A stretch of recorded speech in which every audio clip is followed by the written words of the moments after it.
Good evening and welcome to the April 17th, I hope, 2024 Vision Committee meeting. I got that right. And would you call the roll, please? Councilmember Dennehy. Absent. Councilmember Maloney. Here. Councilmember Schmischer. Here. Councilmember Stein. Here. Councilmember Tracy. Here. Councilmember Worthington. Here. Mayor Pro Tem Hamrick. Here. Mayor Troutman. Here. So I think we should start off with introductions.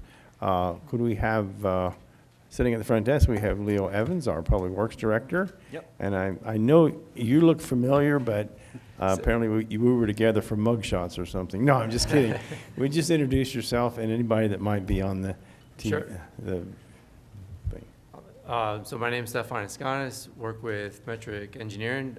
We met at the community meeting we held for the Multimodal Master Plan, and online we should have Nicole Montler, Sergio Rios, and Nicholas Yep, as well with Metric Engineering. Thank you. And the purpose of today's meeting is to talk about the multimodal master plan. And if we'd have Leo, I forgot to introduce our esteemed city administrator, Ryan Stevens. Welcome. Thank you, Mr. Mayor. Go ahead, Leo. All right, I will take it away. We've got a short presentation here. Should take about 20 minutes to kind of get through the history of what we've done and present a little bit of the draft plan.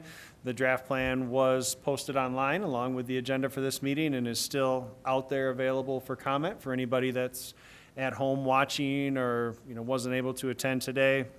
Please feel free to download the plan, send me comments. My contact info is all over there. Hopefully after this, we'll start working on addressing whatever's left and bring back a final plan at some point in the near future. With that, I will kick this off. Just like I said, a quick introduction. We've been working on this multimodal master plan now for about 7 months, I want to say, from start to finish.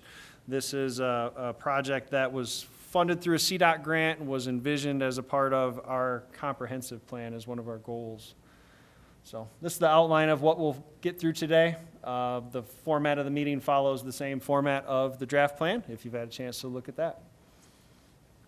So as I mentioned, this project was born out of the comprehensive plan, which identified the need for more multimodal connectivity in town. And for anyone not familiar, multimodal essentially means any way of traveling that doesn't involve the use of a personal car. So biking, pedestrians, transit, things like that. In other communities, it can involve, train service or commuter service or water taxis or whatever you may have. Really anything that doesn't involve getting in your personal vehicle and driving around. The goals and objectives of our plan that we're developing are to help Canyon City have an efficient, safe, connected system. Really, those are the biggest goals of what we're trying to get to today. The plan started by looking through all of the existing conditions, and we've got about 4 slides, I think, that really touch on all of the factors that we looked at for existing conditions. The map you're looking at right there is a map of all the existing sidewalks, bike routes, and trail systems in the city proper. So, I think you're all very well familiar with it. We've got a pretty good grid of sidewalks in the old downtown area. Condition-wise, they're not that great, but they're there for the most part. We've got a lot of great recreational trails in the community, and we have just a few routes that are designated as bike routes. There's no on-street markings for those. There's a few sparse signs around town that highlight those, but those are shown as the dark blue there. In terms of transit in the city, we're really served on a very limited basis by the Golden Age Center and their on-demand service that they provide. And we formerly had the Bustang stop. I think it's my understanding we're not currently a stop on the Bustang, but they do pass through. We're not currently, but we'll be having some additional discussions with CDOT in the near future. Yep. So that's really our only current regional type connection for a multimodal network. So looking at the existing conditions, this was one of the maps and charts that I found the most helpful. This is where we look at all the trips that are made in the city. So it uses data that's collected from your phones to tell where your trip starts, where your trip ends, how long your trip takes, things like that. The map on the left really shows where the trips that ended up in Canyon City started at. I don't probably not any surprise there. Most of the trips are very local that come into Canyon City. The graph on the right was the one that I think speaks a lot to the potential for a multimodal network. If you look at the trips that are generated, 50% of the trips in town are 10-minute trips or less, and it's not to say that every one of those trips or even a majority of those trips could be converted to something else, but those are the types of trips that have a potential to be a walking trip or a biking trip or a short transit type trip. So those are really what we look at as an opportunity for mode shift, And I guess I should add that, I don't think it's a surprise to anybody that over 90% of the trips in town are done by a personal vehicle, either by yourself or, riding along with someone else. One of the other things we reviewed during looking at existing conditions is a history of all the crash data. What you've got in front of you there is part of the plan as well. It is a map of every reported traffic crash in the vicinity for the last 6 years of data. We won't have 2023 data probably for another year, but those are what we have. I don't think, again, probably not any big surprises. Most of your crashes happen where most of your cars are, which is US 50 and 9th Street. The map does also call out all the locations where there's reported bicycle and pedestrian crashes. Again, lots of those along US 50, fair amount along Main Street as well. The Main Street ones, I will note, we looked at them for a different study, and a lot of the Main Street crashes are very low speed, parking related crashes, somebody backing out of a parking space. I think we've all probably encountered that driving up and down Main Street. It can be a challenge to back out of your spot, judging the cars coming along. So low speed, low consequence type crashes along Main Street. A couple of the other hot spots in the city that we picked out were the intersections of Central and 15th and Central and Orchard. So those are two other intersections that have had a higher than expected frequency of crashes. Next thing we looked at for existing conditions was just a review and update of all the regulations and policies in place, pulling all the references from the titles that may pertain to multimodal transit, looking at the city's major thoroughfare plan, which is one of our most guiding documents when it comes to road networks and building new roads and rebuilding roads.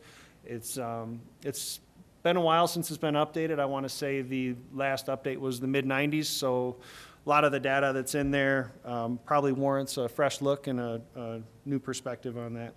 We look at the project programming, really where the opportunity for funding comes from. 2A projects, general fund projects. CDOT identifies their long-range plans and goals. And we studied all of the existing plans that have been done, the comprehensive plans, the US 50 corridor plan that we've talked about, as well as the Arkansas River corridor plan and the Eastern Fremont County Trails and Open Space plan. Down at the bottom there, I think we've got our 2A condition map is included, our current one there that you've probably all seen before. And then down at the bottom is from the CDOT long-range plan for our Central Front Range area. Just highlights a couple of projects that are on the near horizon, and that those are also geared towards safety and pedestrian type improvements. I think the number one priority for the region is State Highway 115 between Canyon City and Florence. And I do believe that's on their recent transportation improvement plan that they just published as well, to get started here in the next couple of years thinking about design on that. Sorry, I should have mentioned if anybody wants me to stop talking, just raise their hand or throw something at me too. Otherwise, I'll just keep going. If I could, thoroughfare plan, Yes. that's in existence, that's a plan has a name, thoroughfare plan, or what? It is, yes. It's called the city's major thoroughfare plan. It designates which streets we consider arterials, collectors, and locals. Okay. And then it also specifies things like what the required lane widths are on a different street, what the required right-of-way widths are on a street, and things of that nature. And right now, it doesn't have any real accommodations for bikes or pedestrians in it. And that fits into the 2A survey of condition of streets? You use that to go physically out and look at the streets, of course. That kind of answers my own question. We use it as a guiding document when we And- rebuild a street. If we say it's an arterial street and we're going to rebuild it, we're going to pull the lane widths off of that chart and use them. Or if there's a subdivision proposing to build a new street, we use that to determine how much right-of-way we would like them to dedicate for that And in purpose. that plan, and we have a few dirt streets yet, or are those in the plan to be paved I don't possibly, or? Think the thoroughfare plan got down to that level of Okay. detail that I've seen. I haven't seen that in there. Okay. No. Amy? I had a couple of questions just about some of the data that was in the sections that you went through. I noticed that there were some where it said that the speed data was not applicable, particularly around Dawson. This is where the city had been collecting. I was curious as to why we would notate it as being there, but then also say that it's not applicable. I'd have to- It's Do you have a page number for that? Figure 2.6, page 34. 34.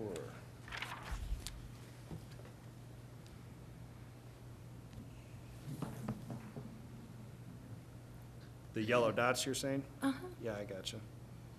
I would have to get back to you. Those would be data that we collected during the 2A project studies.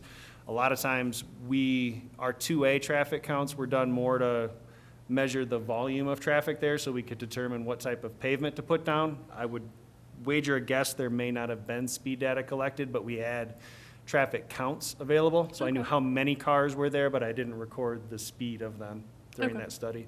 And then my one other question was just when you were talking about, obviously, the majority of folks are traveling by private auto. This is 37, figure 210.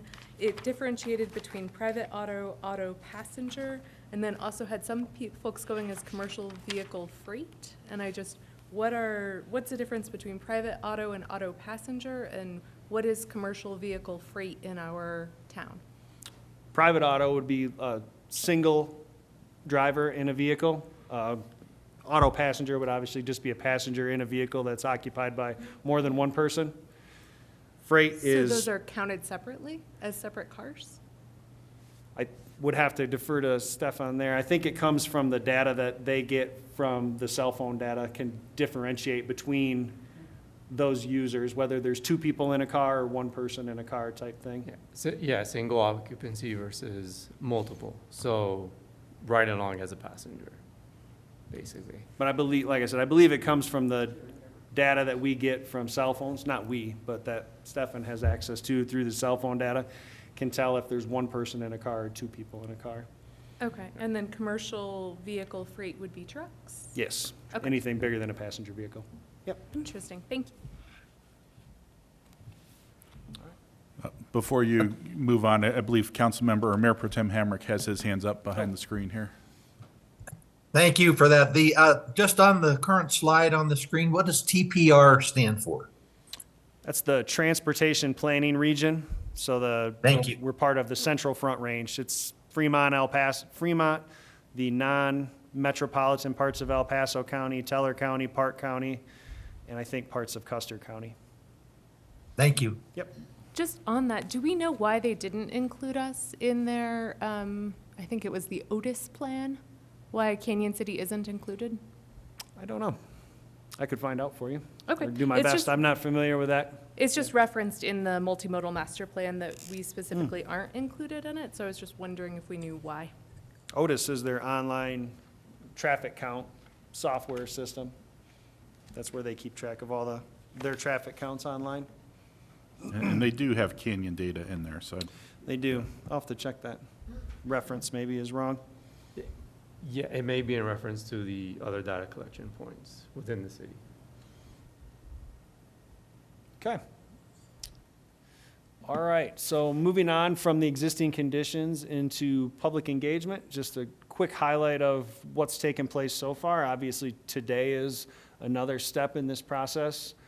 We did host a kickoff meeting that was between staff and the consultant, really just to lay out the schedule, the project goals, things like that.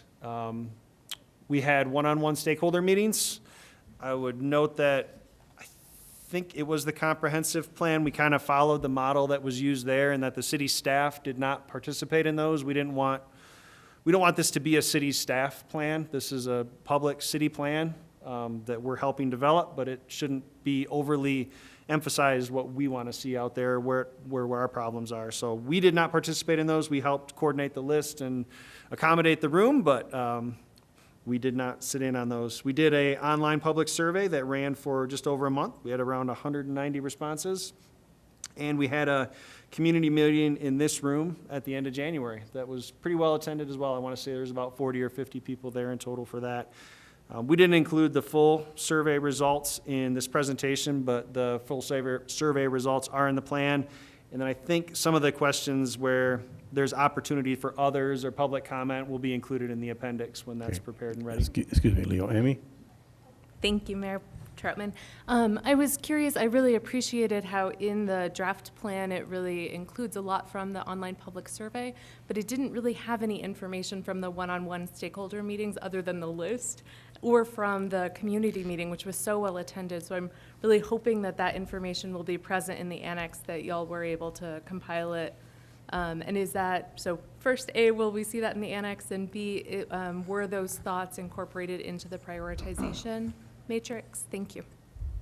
Go ahead. Definitely, will be included in all of those notes, as well as, a lot of the input that we received during those meetings really helped shape the recommendations and visions that we presented at the community meeting itself. So definitely. Yes, but I think at the community meeting, folks had a lot of questions and input and suggestions, and I didn't necessarily see that reflected in the document that we've received. So will that be reflected in the annexes, or how did you incorporate the input that you received from that community meeting?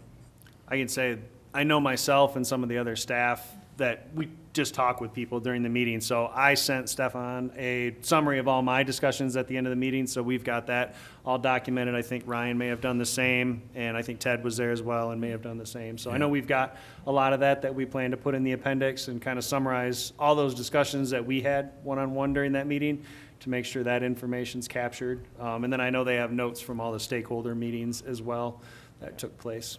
We also had a debrief after the stakeholder, or the public open house as well, where we, distilled all the information, those one-on-one conversations as well. I definitely think we can expand the draft plan to include a little more detail about those processes rather than just the list and some of the high points that came out of those discussions and how those made it from that discussion into the plan, to make sure we're highlighting that. I think that would be really helpful. I know folks are asked to participate in a lot of public meetings and a lot of stakeholder engagement, and I think more clearly articulating how their input has been incorporated into the plan would be really beneficial.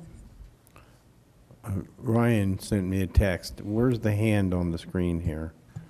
Oh, that was previously, you can't see it. Brandon behind the screen, or in the control booth, has texted me to let me know when. Okay. Yeah. I just noticed that. Yep, that's all right. Thank We'll you. try and make sure that if we see somebody online with their hand up, that we will call them. Okay, thank you. Go ahead. All right. So, Brandon, do I need to clear that message out on there? Something's going on. We don't want to reboot right now.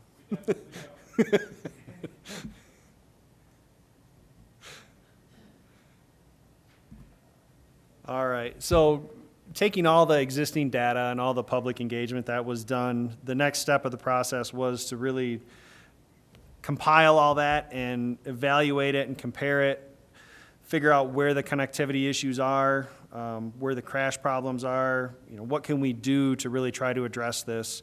If you look at the plan breaks the city and the region in whole down into different segments. So each kind of area of the city is assessed its own score and its own, what challenges and what strengths it has. So the downtown Canyon area obviously has the better sidewalk network than anywhere else in town. East Canyon doesn't have much. South Canyon has a little. Dawson has absolutely none. So we really tried to look at all that data and figure out how we could best fill in the gaps on that. And that really is what drives the recommendation section of the plan, which is the meat of the plan. The primary output from this was a multimodal network recommendation, but we had a number of secondary recommendations that came out of the plan, one of which is highlighted here on this slide, which shows a number of areas that were recommended for speed management or traffic calming type situations. I think, for example, there was some areas that were just noted that we had big gaps in our speed limit signage or inconsistencies in our speed limit signage that we should be out addressing, or speed limit signs that were in poor condition. I think we had 7 of them that we picked up that, yeah, those are just not visible, they need to be replaced. So the biggest output was the multimodal network, but we got a lot of other data out of this as well. One thing I'm sure, I don't think we have a specific slide for it here, but we can talk about it if needed, is we did some parking analysis downtown that really measured the parking utilization along Main Street in the downtown to kind of, I think, document what everybody knows, that parking is very well utilized, and kind of see what the demand is for more or less, where are the biggest hot spots out there. So that's one of the things that kind of came out of this report almost as a secondary factor. Okay, go ahead, Amy. Sorry, Leo. Yeah. Thank you, no worries. I was curious about the speed management. It doesn't appear that any of the recommended speed management is actually on US Highway 50. And I was wondering if that's because it's a CDOT-controlled road, or why? It is, yeah. We didn't make any solid recommendations outside of our system for that part of it. It just seems like that's where the majority of our hotspots are, and that's where the majority of our fatalities are. So it seems a little odd to me that we wouldn't be making speed management recommendations there. And I defer, Stefan, we may not have had speed data available to us on US 50. Most of the speed data came from collections we as a city have done, or that Metric did in addition to us, and we did not focus any of our efforts on collecting CDOT data. So we may just have a gap there to be able to support some of that too. Okay. Andrea? Correct. And I mean, also there's a lot of the studies that CDOT has performed on the corridor that introduces a lot of those elements as well that we kind of refer back to from where they have data. So, Some of the people, downtown merchants, have brought this up to me about the parking. Did you do anything in the way of monitoring how long people park in those auxiliary lots, like the one that's faces Route 50, but is part of our downtown parking? There was some concerns that people just stay there and never move. I don't believe we tracked like an individual vehicle, how long they used it. We more counted how many spaces were in use at a given point in time. We tried to hit some peak times on a weekend. We got started a little bit after the peak season, so I think our counts were done mid-September. But we did get some good weekend counts. But like I said, we were really focused more on what percentage of the spaces were in use on a Friday afternoon or a Saturday morning type thing. So there's no way of knowing whether that parking lot has a flow-through, or whether it's pretty static, that only a few cars go in and out. Yeah, I don't think we did anything to measure the turnover, like how long the average person parks there or anything like that with the study. Yeah, Thank you. not as part of this project. Thank you. Mayor Pro Tem Hamrick has his hand up again as well. Okay. John? Thank you. On the previous slide, it references one of the criteria, the evaluation parameters is sustainability. What's the definition of sustainability in this plan? So from this perspective, it's multimodal, the ability to have a different mode other than vehicles. So obviously sustainability the definition is pretty wide range. In this specific plan and evaluation, it really looks at just the ability to provide mode shifts. Thank you.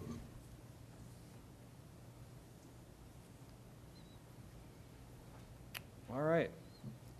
Here is the first major map that came out of the recommendations. This is our bicycle network recommendation.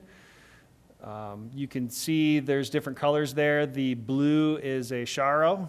For anyone not familiar with a Sharo, that is simply a marking on the pavement that designates that vehicles and bikes are intended to share a certain route. It's a pavement marking on the road, a picture of a bike with some triangles above it. pretty common marking around lots of places. It's the cheapest and easiest thing to install. It goes on the existing roadway in most cases with no other modifications to the roadway other than potentially a resurfacing just to make sure the pavement markings will stick. Bike lanes are what you would picture. It's a dedicated portion of the existing roadway that's just for bikes. Shared use paths are essentially what the Arkansas Riverwalk Trail is. It's a separated path that is not directly connected to the roadway. And then trails are obviously what we have there. So the goal of this was to really provide a lot of connectivity around town and try to fit things within the existing footprint wherever best we could. So if you look at something like 9th Street that calls for a bike lane, if you were to go into the actual details of that, it doesn't require any widening of 9th Street. It's just a different utilization of the pavement width that's already there in most cases. Some of these do require widenings to accommodate. East Main Street is one that, you know, if we were to consider bike lanes on East Main Street, there's not enough pavement there today. There's just enough for the 2 lanes and a little bit of a shoulder on that stretch right now.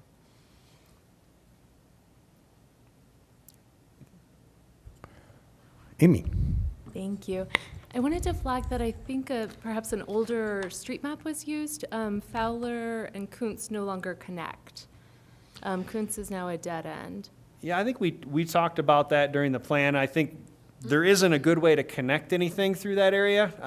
We recognize there's no right-of-way, and I think in the table at the end that shows that segment, it shows that right-of-way would be needed to do that. I don't know what that looks like, if that's an easement, if that's something else to connect through there. There's just no solid east-west connection through there other than East Main right now. So I don't know that it necessarily means it's right on street. Obviously, if there's no street there, it can't be. But Right. the And then- desire would be to connect through there. I guess maybe the reason why I thought an older map had been used is that some of the recommendations are to put sidewalks like on Vine through Kuntz all the way through to a street that it doesn't connect to.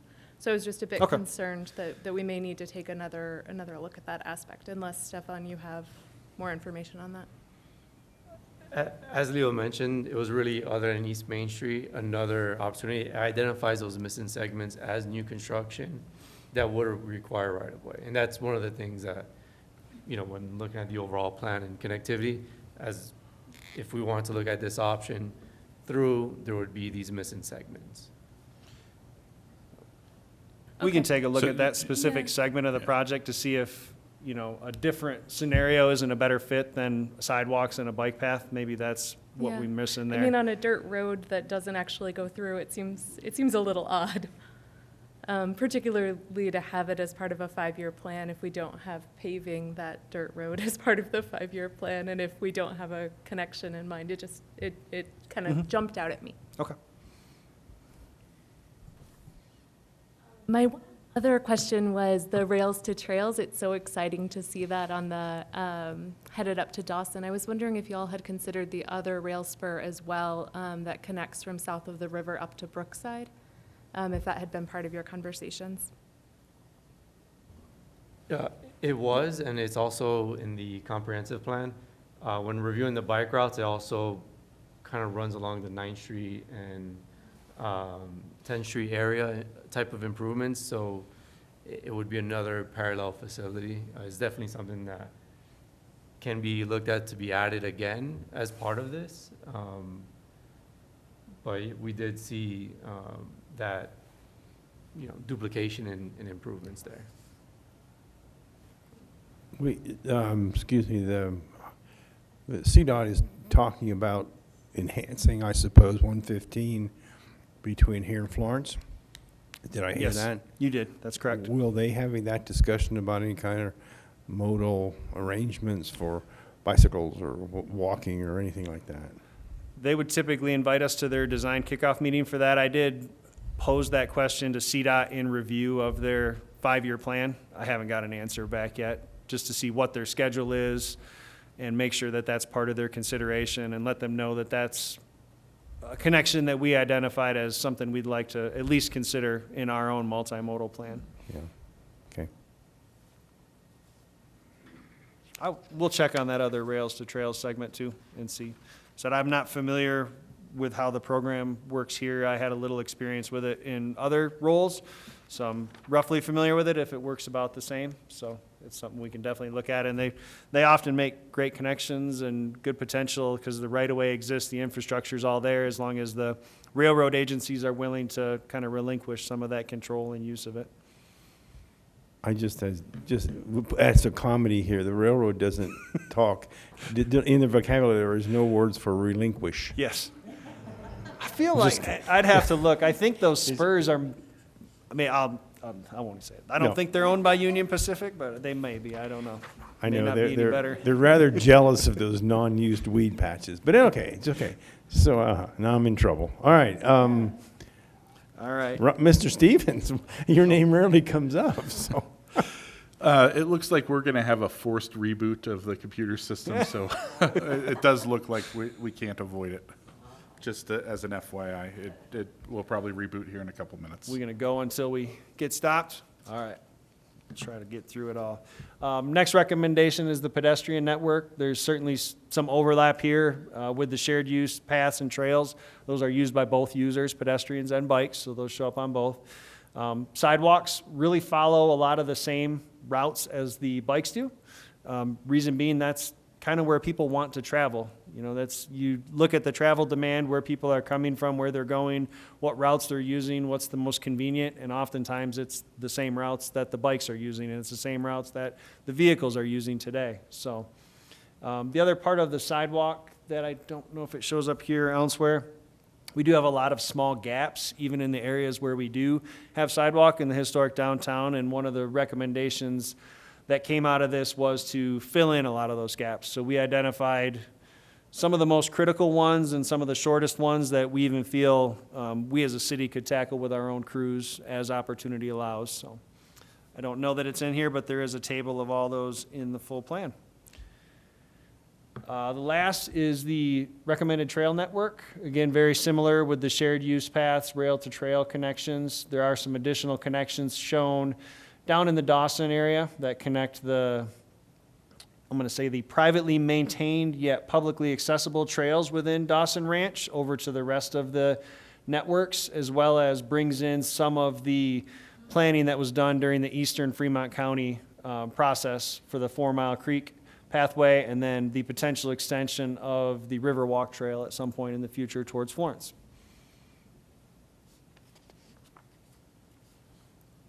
All right, so all of those recommendations are simplified down into typical sections of what they could look like, so we can at least get a feel for what those impacts would be. The one thing I really want to say is there's 6 typicals shown in the plan. Those are not intended to be hard, set in stone. They're intended to be guidelines that we can use to find the best fit for each scenario. You know, as you can see, the top typical there shows a right-of-way need of 72 feet. That's quite a wide right-of-way. You know, we may find a scenario we still want to fit that plan into a certain area, but 72 feet right-of-way is just not going to be an option for us, and we have to be prepared to come up with solutions that fit into those different scenarios as best we can. The reason we simplify them is just so we can come up with baseline cost estimates for each segment, to have a feel roughly for what each of them cost, as well as what those impacts will be in terms of, you know, do utilities have to move, or is there a need for right-of-way?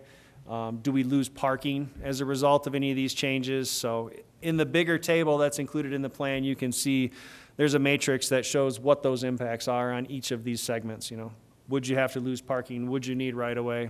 Would we have to have Black Hills or somebody else move a bunch of utility poles? All the things that can take a project that could be very simple and make it into a much more complicated project are attempted to be identified, at least up front on these segments. And this is, well, you can't see it, but this is the slide where we mentioned our sidewalk-only projects, so the list for all those is in there. And I'll wait for a minute. Does anybody have a question while we wait? No? I do. I'm only a few away. I almost made it. I'm curious, you did a study downtown on Main Street about parking. What were the results? Let me go find my map here. Find what page it's on. You know, in general, I think it wasn't a surprise. The parking's very well utilized. There were some blocks where the parking was almost 100% utilization during a Friday afternoon or whatever it may have been. I gotta find that page though. Parking 36. Oops. Yeah, so if you get a chance to look at your plan, page 36 has a map of the downtown. I think it goes from 2nd up to 8th Street where the on-street parking is. I don't think we did anything between 8th and 9th because I think there's only a few parking spaces in that block. It also includes a bunch of the city-owned and city-controlled parking lots. So like the parking lot down on the north side of the river across from Centennial Park is a part of that study. The parking lot along US 50 that the city owns is a part of that study. Like I said, really it just shows what percent of the spaces is in utilization at any given time. In general, what the observations were is that the Main Street parking was, like I said, at some points it was near 100% utilization, but within 2 blocks on, leaving Main Street and going 2 blocks away, there was, almost no utilization in a lot of those instances. I think some of that can be a little offsetting. The Fremont County Admin Building, the parking around there is in huge utilization Monday through Thursday. Maybe not at the same time on Friday and Saturday when a lot of the Main Street is highly utilized, so. Andrea. Recording in progress. Andrea, go ahead. Yes, I have a question, Leo. And this is just from my experience, I represent District 1, the northwest side, and people walk their dogs, ride their bikes, and there's no sidewalks. There's in a lot of places for lots and by the school even. As you head from the school at 9th and Washington, and there's nothing. Those kids are on the street walking. And, it's like, I just wonder if there's any way we can close that gap. And I see a lot of people, out walking their dogs in the street in our neighborhood, which is like, there's about 200 homes up there on the northwest side. And I feel like that's a basic need that, as part of this multimodal project, and it's not obviously something that CDOT would care about, but I think that's something as a city, I feel like I owe it to the people I represent that it's a safety issue. Yeah. All those and kids especially when they go home from school and they're going towards that part of town, that northwest side from that school, they're right, and it's a very narrow road, and it's got like that ditches to the side.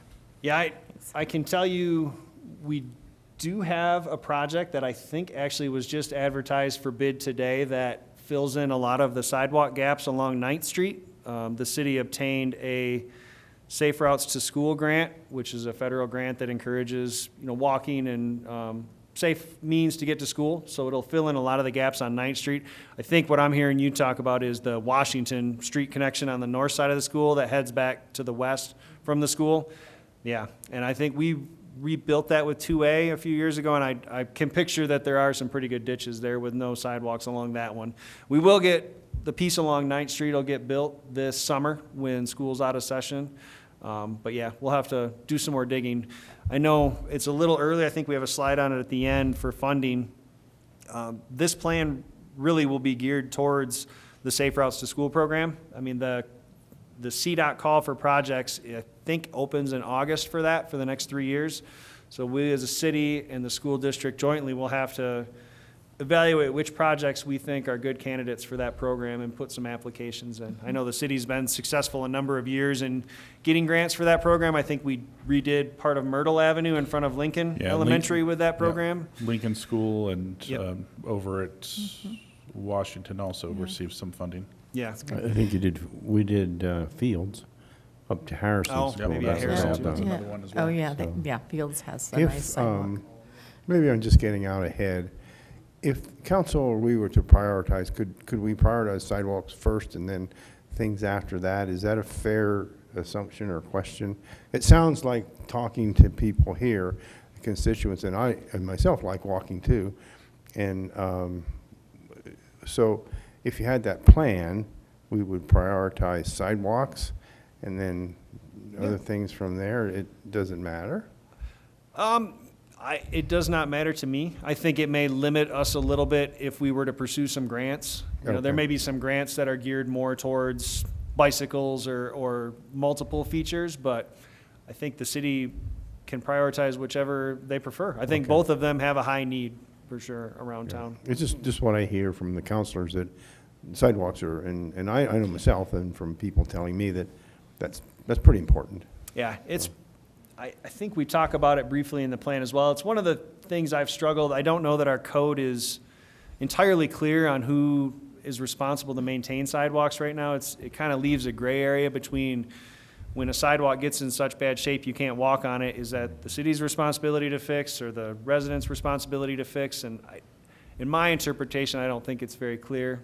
So we, as a city, should have that discussion of how we want to address that as well. And that could be a time to say, this is important to the city, we want to Yeah. take this effort upon Well, us. it probably goes hand in glove that we have mentioned that, and that's, our responsibility to probably help clear that up for you too. So, Andrea?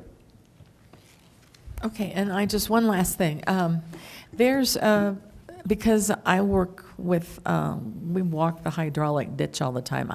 I'm aware of some sidewalks on Macon, behind downtown.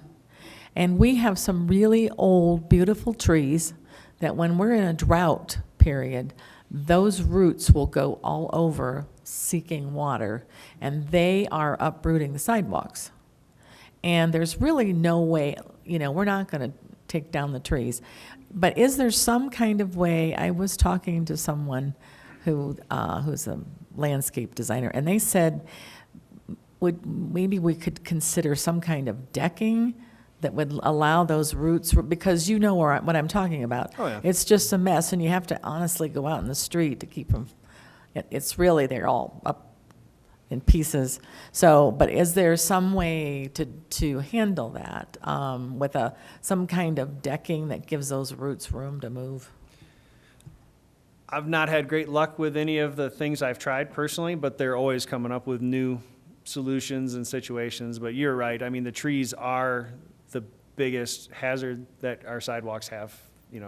South Canyon is horrible for sidewalks, the ones that do exist. I know North 15th Street would be a great corridor to have a sidewalk on, and some of it is, I think one of the example pictures in our plan is from North 15th Street of how horrible the sidewalk is because of the trees and parts of that. So it's certainly something we can look at. I don't personally have any experience with any of the gimmicks or products that have been real successful. We can cut the roots out of them and put the sidewalk back. It lasts for a while. Sometimes the trees survive, sometimes they don't. It's always that trade-off of nobody wants to lose the tree, but they want the sidewalk walkable too. So sometimes you just have to replace the sidewalk on a little more frequent basis to keep it in play.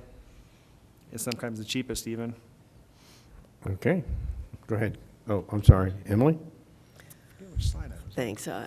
On that subject, I don't know if any communities have tried to do this, but I was picturing the boardwalks in a place like Yellowstone, where they have to have stuff up above the hot surfaces there, and I didn't know if that might be something that communities have ever tried using to deal with the root issue. I have no idea, but just a thought. And then I don't know if I understood you exactly correctly, Mayor, but I wouldn't want us to, in my personal opinion, I wouldn't want us to prioritize sidewalks and leave everything else behind for too long a period of time. I'd like to see us work on all of this to the extent, whether it's grant money or whatever the availability of funding is. Yeah. I'd like to see us pursue all of what we have here. It probably would follow what we could get as funding, but leaning maybe a little bit towards sidewalks. Because Leo said that, and maybe the grant they could get probably wouldn't define the sidewalks that we're at, but let's get the funding and go forward, so. Okay, Amy. Thank you. I'm not sure if you have a slide on this later, so I hope tell me if I'm jumping the gun. but I really appreciated the prioritization matrix that y'all had on page 122 that kind of outlined how you would envision prioritizing these hundreds of projects. So if you have I don't know if you have a slide on that in your I presentation. think we did put that one. But I thought that it made a lot of sense in terms of how they were proposing going forward with prioritization. I will admit, though, I got a little confused. Figure 516 shows kind of the prioritization numbers, but then when I crosswalked that to the actual rankings, it seemed to be inverted. And I'm not sure. We had a couple formatting issues with a few of the maps. We can check that. We also we've got that big chart that lists out all the segments by piece. We were going to break the city down into smaller segments so you could clearly see where those limits were defined and what was visioned for each of those. So you could take each line item in each project and tie it to a map and say that's specifically what that is, a little bit Great. cleaner.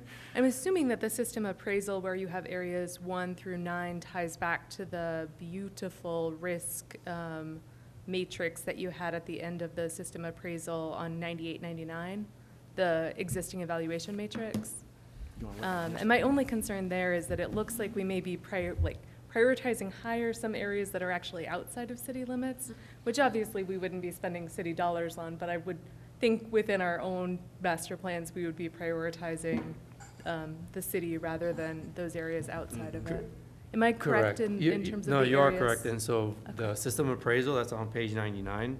If you then look at the factors that we then took into account for the prioritization itself, table 5.3, and you look at the overall areas 2, 3, 4, and 5, and those identified within city limits have higher scores in general as a way to promote the prioritization of within city limit projects.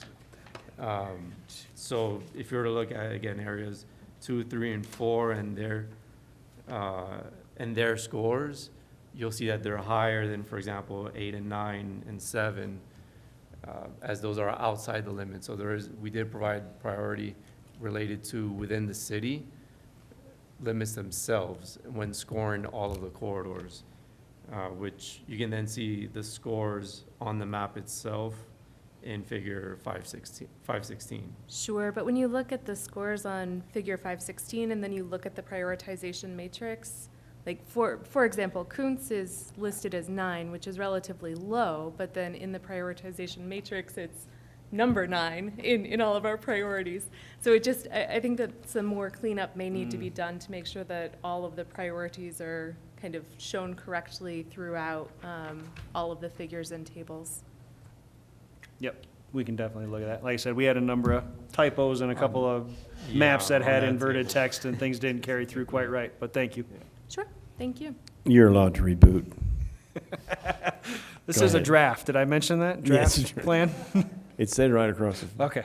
I'm a little afraid of the word draft. I was subject to that once. Go ahead. I forget where I was. All right. Here is your summary of all your projects laid out, 5, 10, 25-year scenarios. The dollar figures are alarming. I know those are huge dollar amounts. I think the one thing I really wanted to mention on that is those dollar figures often include the cost of resurfacing the street. So, I mean, if you're looking at something like 9th Street, say, the project cost includes rebuilding 9th Street with the bicycle and pedestrian facilities on it. So this is not just cost that's dedicated towards multimodal features. It's rebuilding our streets with multimodal features in mind. So, and like I said, it is broken down city. The study did include a lot of our priority annexation areas in the regional networks, so we did split those out by county as well. I want to say the biggest county project was one that we heard a lot from the public about a connection along Reynolds to get down to the Riverwalk Trail, and that requires, I think it requires right-of-way, and it also requires widening a bridge over the river, which is a very costly endeavor. And I know the county, I think, is looking at options for that. I know they've reached out to me about some grant potentials and things that they've been exploring for that. But like I said, that is one of the big lifts for them if we go forward. Amy? Thank you. Thank you so much. I know how much time and effort goes into something like this, and multimodal is certainly something that is near and dear to my heart, so I really appreciate the time and effort that you guys have put into it. I think with every master plan that we do, my primary concern is that it be feasible. And looking at those numbers, it does make me concerned. And I'm curious as to, I understand that quite a bit of the cost for the city corridors would be related to street resurfacing, and that you did list a number of funding sources, you know, federal and state.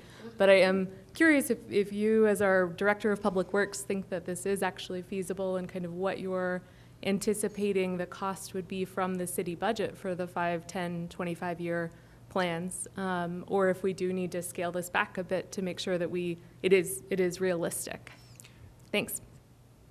I would say if the city and its residents decide to continue a program like 2A into the future, to continue our street resurfacing program, this is certainly feasible. The 2A program, through the initial 10 years, I think is projected to generate and expend like $35 to $40 million for street resurfacing over a 10-year period. So if that program were to continue, I certainly think this is feasible, especially when you could obtain grant dollars and supplement with safe routes to school projects and things like that. Without it, it's probably a stretch, yeah. Would you say that the bulk of city funding would come from a 2A or a 2A similar? Obviously, some tweaks would need to be made with regard to sidewalks and potentially under-street improvements for water infrastructure and other things. Would the bulk of it come from a 2A-like project, or would this also require a significant uptick in the current amount of the city's budget that we allocate towards streets and multimodal projects?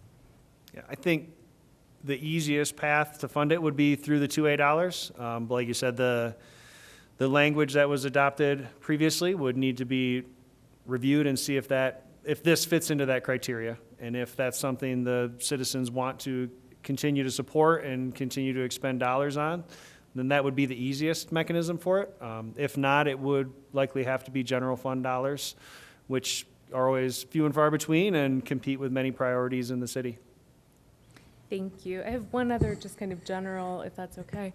I was pleased to see that in the one-on-one stakeholder meetings that that metric met with the county. I do think, given that we are making multiple recommendations outside of city limits, that we should be proactively, if we haven't already, sharing this plan with the county commissioners and the county manager to make sure that we get their input on this draft, given that so much of it involves county roads and recommendations regarding county roads. Yeah, I can certainly send it to them. I did send it to I sent it to their engineer, Jay, because he wanted to reference the plan in their grant application for Reynolds, just to point out that the project was identified. So I know he has Wonderful. seen it, but I can make sure the commissioners and everyone else from that stakeholder meeting has a copy of it and an opportunity to look it over.